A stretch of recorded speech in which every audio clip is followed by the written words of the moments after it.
మీ business ఏదైనా మీ ఊర్లో promotion చేయాలంటే అది సుమన్ టీవీతోనే సాధ్యం. ఇప్పుడే సంప్రదించండి. Hello viewers, welcome to Suman TV. ప్రతి ఇంట్లో సమస్యలు సతమతమవుతూ ఉంటాయి. ప్రతి ఒక్కరు కూడా ఆడ మగ, చిన్న పెద్ద, ముసలి ముతుక తేడా లేకుండా సమస్యల వలయంలోనే మనం కూడా ఉంటున్నాం. సో ఏదైనా అనుకోని సమస్య వచ్చేటప్పుడు ఎక్కడికి వెళ్ళాలి, ఎక్కడికి వెళ్తాం? మనల్ని ఆదరించేవారెవరు, ఒక ముద్ద పెట్టేవారెవరు, మనకంటూ ఎవరున్నారని ప్రతి ఒక్కరు కూడా ఆలోచిస్తుంటాం. సో ఈ సమస్యల వలయంలో చిక్కుకున్న ప్రతి ఒక్కరు కూడా ఎన్నో ఆలోచనలు. ఎక్కడికి వెళ్ళగలం, ఎలా బ్రతకగలం, మనకంటూ ఎవరైనా సలహా ఇచ్చేవాళ్ళు ఉంటే బాగుండు కదా, మన సమస్యను కూడా అర్థం చేసుకొని వినేవాళ్ళు ఉంటే మన కష్టం తీరుతుంది కదా అని ఆలోచిస్తుంటాం. సో అలాంటి వాటికి నేను చూపించేదే బెస్ట్ సొల్యూషన్ అని మీరైతే తప్పకుండా అంటారు. ప్రస్తుతం నేనైతే ఉన్నాను విశాఖపట్నం జిల్లా భీమిలి నియోజకవర్గం పద్మనాభ మండలంలో వెలుగు ఆధ్వర్యంలో ఏర్పాటు చేసిన జెండర్ రీసోర్స్ సెంటర్. ఏంటి అసలు జెండర్ రీసోర్స్ సెంటర్? పద్మనాభ మండలంలో మహిళా సమాఖ్య వారి పద్మనాభ మండలం విశాఖపట్నం జిల్లా. అసలు ఏంటి ఇదంతా చూస్తుంటే మీకు ఏం అర్థమవుతుంది? ఎస్, దాని గురించే మీకు క్లియర్గా నేనైతే వివరిస్తాను.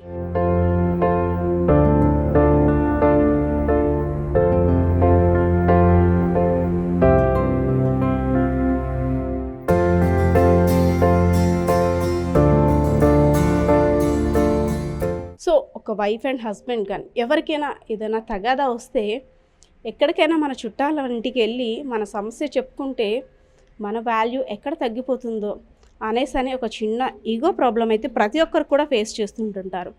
ఒక స్టేషన్కి వెళ్తారు, మన తగు అంతా కూడా అక్కడ వివరించిన తర్వాత ఇంటికి వెళ్ళాలంటే మనశ్శాంతి అయితే కరువు అవుతుందని చెప్పుకోవచ్చు. సో అలాంటి దానికోసం ఇక్కడైతే మాత్రం మంచి ఏర్పాట్లతో పాటు అలాగే సకల సౌకర్యాలు సదుపాయాలతో పాటు ఇక్కడున్న చూస్తే మీకు అర్థమవుతుంది. ఎవరైతే బాధితులు ఉన్నారో, ప్రాబ్లం ఫేస్ చేస్తున్న బాధితులు బయట ఎక్కడికో వెళ్ళి ఎవరి ఇంట్లోనో ఉండేందుకు కాకుండా ఇక్కడికి వచ్చి సేద తీరి వారి యొక్క సమస్యను విన్నవించేందుకు కమిటీ సభ్యులందరూ కూడా విని వారికి ఒక సొల్యూషన్ చూపించేందుకు వెలుగు అధికారులంతా కూడా ఒక చక్కటి సొల్యూషన్ అయితే ఏర్పాటు చేశారు కదా. ఇది వాస్తవమే కదా. సో ఇంతవరకు బాగానే ఉంది. అసలేంటి ఇక్కడికి వచ్చిన తర్వాత బాధితులకి ఏం న్యాయం జరుగుతుంది, ప్రొటెక్షన్ అంటే ఏ విధంగా వస్తుంది, భరోసా ఎలా ఉంటుంది, కౌన్సిలింగ్ ఎలా చేస్తారు, ఎవరు చేస్తారు, ఎందుకు చేస్తారు, అసలు దీనివల్ల మన సమస్య పరిష్కారం అవుతుందా? సో అవన్నీ కూడా మీకు నేనైతే క్లారిటీ ఇస్తాను. ఎవరైతే బాధితులు ఇక్కడికి వస్తారో వాళ్ళు చూసారు కదా, ఒక బెడ్, వచ్చిన బాధితుల కోసం ఒక బెడ్, అలాగే ఇక్కడ ఫ్యాన్ కూడా ఉంది. నో నీడ్ టు వర్రీ, అక్కడ ఎలా ఉంటుందో ఏంటో అనే ఆలోచన కూడా చాలామందిలో ఉంటుంది. కాబట్టి బికాజ్ ఆఫ్ ఇది ఒక రూరల్ ఏరియా అనమాట. ఏదైనా సమస్య వచ్చేటప్పుడు మనకి ముందుగా మెంటల్గా చాలా డిస్టర్బ్ అవుతాం. ఎమోషనల్ ఫీలింగ్ని ఎవరితో షేర్ చేసుకోవాలో సతమతం అవుతుంటాం. ఎవరికి చెప్పుకోలేం, మనలో మనం దాచుకోలేం. అరే నా బాధ వినడానికి ఎవరో ఒకరు ఉంటే బాగున్నాను, ఆ దేవుడు ఎవరో ఒకరిని చూపిస్తే బాగున్నాను అని అనుకుంటాం కదా. సో ఆ దేవుడు చూపించిన మార్గం అని చెప్పుకోవచ్చు.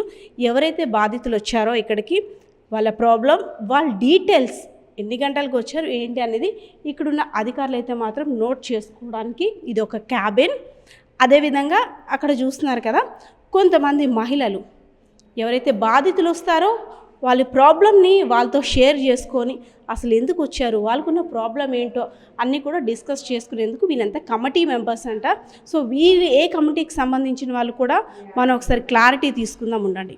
ఎస్, మనం ఇక్కడ ముందుగా ఒక వర్డ్ని మాత్రం బాగా స్టడీ చేయాలి. జెండర్ అంటే సమస్య ఆడవాళ్ళకే వస్తుందా, మగవాళ్ళకే వస్తుందా, చిన్నపిల్లలకే వస్తుందా, పెద్దవాళ్ళకే వస్తుందా? కాదు, ఎవరికైనా భార్య బాధితులు కావచ్చు, భర్త బాధితులు కావచ్చు, ఎవరికైనా తగు వస్తుంటుంది. అది సహజం.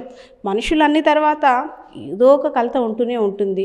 సో ఇక్కడ నా ముందు ఉన్నారు కదా ఈ ఉమెన్స్ అంతా కూడా కమిటీ మెంబర్స్ అంట. సో అంటే మీకు ఒక ఆలోచన ఉంటుంది ఏ కమిటీ మెంబర్స్ అని. సో ఆ వివరాలన్నీ కూడా నేను వాళ్ళ ద్వారానే మీకు చెప్పిస్తాను. హాయ్ మా. హాయ్ అండి, నా పేరు హైమ. మాది కోరాడ గ్రామం. నేను జెండర్ కమిటీగా పనిచేస్తున్నానండి. మా మండలంలో 42 విలేజ్లు ఉన్నాయి. ప్రతి విలేజ్లో 3 పర్సన్ అనమాట, సబ్ కమిటీ అంటారు. యాక్టివ్గా ఉన్న మహిళలు, ఎస్హెచ్జి మెంబర్స్, డోక్రా స్వయం సహాయ సంఘాలు అంటారు కదా, అలాగే యాక్టివ్ ఉన్న పర్సన్స్ 3 సెలెక్ట్ చేసుకొని సబ్ కమిటీ ఏర్పాటు చేస్తాం ప్రతి విలేజ్లో.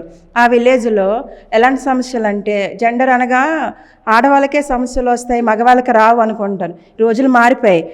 మగవాళ్ళు కూడా వేధించే భార్యలు ఉన్నారు. బ్లాక్మెయిల్ చేయడం, టార్చర్ పెట్టడం, ఎవరైనా సరదాగా అలా మరదలతో మాట్లాడినా కూడా అతన్ని టార్గెట్ చేసి టార్చర్ పెట్టడం, అలాంటిది సమస్యలు ఆడవారికైనా మగవారికైనా ఎలాంటి సమస్యలు ఉన్నా కూడా మేము జెండర్ ద్వారా వాళ్ళు చూపిస్తామండి. అలాగా విలేజ్ లెవెల్లో ఈ జెండర్ ద్వారా ఎవరికైనా బాల్య వివాహాలైనా, బాల కార్మికులు, స్కూల్ డ్రాప్అవుట్ స్టూడెంట్లు అయిపోయి షాపులంట, హోటళ్ళంట పని చేయడం, నెక్స్ట్ భార్యాభర్తలు తాగేసి గొడవలు ఆడుకోవడం, విడిపోవడం, చిన్నపిల్లలు ఉంటుండగా కూడా విడిపోవడం, నెక్స్ట్ వరకట్న వేధింపులు, అలాంటివి ఏదైనా సరే, మద్యపానానికి బాగా బానిస అయిపోయిన కుర్రోళ్ళు, యువకులు కూడా పాడైపోతున్నారు. అలాంటి సమస్యలు ఎలాంటి ఉన్నా వాళ్ళ అమ్మలు కూడా ఎస్హెచ్జి నెంబర్సే కదా. అలాంటి సమస్య, మా అబ్బాయి తాగేస్తుండమ్మా, బాగా బానిస అయిపోయాడు, కొంచెం మీ సెటర్లోకి తీసుకొచ్చి కౌన్సిలింగ్ ఇవ్వండి అని చెప్పడం. ఎస్హెచ్జి నెంబర్లు ఉంటారు. ఈ నెలంతా అక్క 50,000 వాడేసాము, డోకరా కట్టాలి కదా, మా ఆయన తాగేసి మాకు తెచ్చి డబ్బులు ఇవ్వట్లేదు, ఎలా కట్టాలి, ఏం చేయాలి అని చెప్పడం. చూస్తుంటే ఫర్ ఎవ్రీ ప్రాబ్లంకి సొల్యూషన్ అనేది ఇక్కడ ఉంటుంది. అయితే ఒక చిన్న డౌట్ ప్రతి ఒక్కరికి కూడా రైజ్ అవుతుంది. ఏదైనా కష్టం వస్తే మిమ్మల్ని ఎలా రీచ్ అవ్వాలి? ఒక ప్లేస్లో వాళ్ళు అంటే వెళ్ళొచ్చు, ఎక్కడికో వెళ్ళలేకుండా ఉండిపోవచ్చు. సో అక్కడ నుండి రావడానికి వాళ్ళకి ఇబ్బంది. సో మిమ్మల్ని రీచ్ అవ్వాలంటే ఎలా? ఓకే, మీరు చెప్పింది పాయింటేనమ్మా. కొంతమంది భరిస్తారు, బాధపడిపోతారు, అమ్మ సిగ్గేటు, బయటకు వెళ్తే పోలీసుల కాడికి స్టేషన్కి వెళ్ళాలేంటో, ఎవరితో మాట్లాడాలో, ఏది రికమెండేషన్ చేయాలో అన్నీ అంటారు. కానీ ఈ సబ్ కమిటీ అనేక విలేజ్ల్లోనే ఉంటారు కాబట్టి వాళ్ళ వరకు ముందు తీసుకొని వెళ్తాం. ఒక సభ్యురాలు ఉండి, నాకు అక్క ఈ ప్రాబ్లం ఉంది మీరు చేయండి అని తను మేమంతా నెంబర్స్ అంతా డిస్కస్ చేస్తాం. నీ సమస్య ఏంటమ్మా అవన్నీ అనుకుంటే ఆ తీరని సమస్య ఏదైతే ఉందో, ఇది మా జెండర్ రీసెర్చ్ సెంటర్ అండి. అక్కడి నుంచి ఎవ్రీ మండే ప్రతి సోమవారం మేము ఇక్కడ డిస్కస్ చేసుకుంటూ మా జెండర్ కమిటీ ఉంటారు, మా పర్సన్ ఉంటారు. అది చూసారా, ఎవరైనా భార్య కానీ భర్త కానీ ఉంటే వాళ్ళకి షెటర్ ఇస్తాం. నైట్ టైం ఉండిపోవాలనుకున్నా సరే ఇంటికి వెళ్ళలేక చాలామంది ఎంత గొడవ ఆడుకొని సరే మళ్ళీ సిగ్గు లేకుండా ఇంటికి వచ్చింది అని అంటారు. చాలా మరిగా ఆత్మహత్య చేసుకుంటారు. చుట్టాల ఇంటికి వెళ్తే ఎక్కడికి వెళ్ళావు, ఎవరితో వెళ్ళావు, ఎవరి దగ్గరికి వెళ్ళావండి డిస్కషన్లు వచ్చేస్తాయి. కానీ మా జెండర్ తరపు నుంచి, మా కమిటీ తరపు నుంచి, మా ఎస్హెచ్జి నెంబర్ నుంచి ఆ అమ్మాయి కానీ ఆ అబ్బాయి కానీ అతనైనా సరే పిల్లలతో వచ్చినా కూడా తనకు అకాడమీస్ కల్పిస్తాము.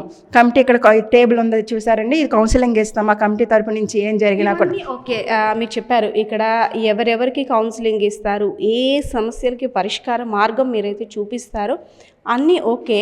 కానీ ఒక ఆలోచన, నైట్ వాళ్ళు ఉంటారు, వాళ్ళతో పాటు ఇప్పుడు ఒక లేడీ వచ్చింది, ఒక లేడీకి ఎస్కార్ట్గా కానీ సెక్యూరిటీగా కానీ ఎవరు ఇక్కడ స్టే చేశారు, ఆర్ అదర్వైజ్ ఒక జెంట్ వచ్చారు, ఆ జెంట్కి ఇక్కడ ఎస్కార్ట్ ఎవరు ఉంటారు? ఒకవేళ వాళ్ళకి ఏదైనా ఫుడ్ అవసరమైతే నైట్ టైము అంటే ఒక ఇష్యూ అయిందంటే వాళ్ళు ఫుడ్ కూడా లేకుండా ఉంటారు. వాళ్ళకి ఆ ఏర్పాట్ల గురించి లేడీ వచ్చినా జెంట్స్ వచ్చినా, లేడీ వస్తే మా జెండర్ కమిటీకి తప్పకుండా ఉంటామండి. తనకి ఎటువంటి ఇబ్బంది లేకుండా ఆ నైట్ అంతా కౌన్సిలింగ్ ఇస్తూ చాలా భరోసా ఇస్తూ ఫుడ్ కూడా ఆవిడకి పెడతాం. పిల్లలు వచ్చినా ఫుడ్ పెడతాం. జెంట్స్ ఉన్నా కూడా మా తరపు నుంచి జెండర్కి బాయ్స్ కూడా ఉన్నారు, సార్స్ ఉంటారు. వాళ్ళు జెంట్స్ అయితే జెంట్స్ ఉంటారు, లేడీస్ అయితే లేడీస్ ఉంటాం. దానికి ఎటువంటి ఇబ్బంది లేకుండా ఒక తల్లి గర్భంలాగా ఈ జెండర్ రిసోర్స్ సెంటర్ మేము బాగా చూసుకుంటాం. ఎలాంటి సమస్య అయినా మా లెవెల్ వరకు మేము తీసుకొని వెళ్తాం. ఆ తర్వాత నుంచి రెవెన్యూ డిపార్ట్మెంట్ ఉంది మా దాంట్లో, ఎస్ఐ పోలీస్ డిపార్ట్మెంట్ ఉంది, సచివాలయం డిపార్ట్మెంట్ ఉంది. అందరూ కూడా మా వ్యవస్థలో ఉన్నారు. వాళ్ళందరూ కూడా ఇందులో ఇన్వాల్వ్ అయ్యి ఉంటారు. ఎలాంటి సమస్య అయినా సరే తీరుతూ ఉంటుందండి, వాళ్ళందరూ ఉన్నారు కాబట్టి. వీళ్ళు చెప్పిన దాన్ని బట్టి వింటుంటే ఎవరికైనా ఒక కష్టం వచ్చేటప్పుడు మానసిక ధైర్యం, నేనున్నాననే ఒక ధైర్యం చెప్పే వ్యక్తి ఉంటే నిజంగా హ్యాపీ అనిపిస్తుంది. ఆ టైంలో మన కష్టం ఎవ్వరు వింటే వాళ్ళు ఒక దేవుళ్ళ కనిపిస్తుంటారు. సో అలాంటి వాళ్ళ కోసం ఏర్పాటు చేసిన ఈ సెంటర్ అయితే మాత్రం సద్వినియోగం చేసుకోవడానికి ఇంకా నెక్స్ట్ లెవెల్ అనేది చెప్పుకోవచ్చు. మారుమూల ప్రాంతం కాబట్టి ఎవరికైనా ఏదైనా ప్రాబ్లం రావచ్చు, రాకుండా అయితే ఉండదు.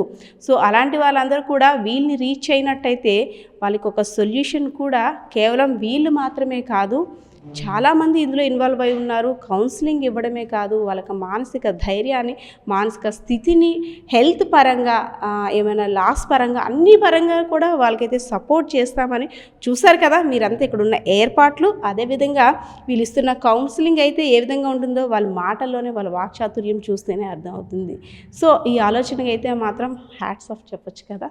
సో పరిస్థితి అయితే ఇది. కెమెరా పర్సన్ బాలకిషోర్తో పద్మ, సుమన్ టీవీ, భీమిలి నియోజకవర్గం, పద్మనాభ మండలం.